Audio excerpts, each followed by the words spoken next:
উম্মে আমারা একজন নারী সাহাবী, উম্মে আমারা উহুদের যুদ্ধে চতুর্দিক থেকে আল্লাহ নবীকে আক্রমণ করা হচ্ছে, তিনি একাই তীর ছুটছেন। মহিলা সাহাবী, নারী সাহাবী, আমাদের নারী মেহেদি দেয় বসে বসে, তাও বয়ফ্রেন্ডের জন্য। আমাদের নারীরা ঘরে বসে বসে মেহেদি দেয়, পার্লারে যায় বয়ফ্রেন্ডের জন্য। আর উম্মে আমারা রাদিয়াল্লাহু আনহা, তাদের মতো সাহাবীরা জীবন দেন রাসূলের জন্য।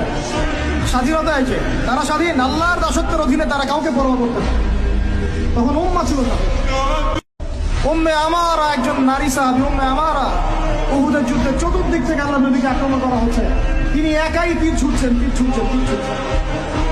মহিলা সাহাবী, নারী সাহাবী, আমাদের নারী মেহেদি দেয় বসে বসে, তাও বয়ফ্রেন্ডের জন্য। আমাদের নারীরা ঘরে বসে বসে মেহেদি দেয়, পার্লারে যায় বয়ফ্রেন্ডের জন্য। আর উম্মে আমারা রাদিয়াল্লাহু আনহা, তাদের মতো সাহাবীরা জীবন দেন রাসূলের জন্য। স্বাধীনতা আছে, তারা স্বাধীন, আল্লাহর দাসত্বের অধীনে তারা কাউকে পরোয়া করতে না। তখন উম্মাহ ছিল না।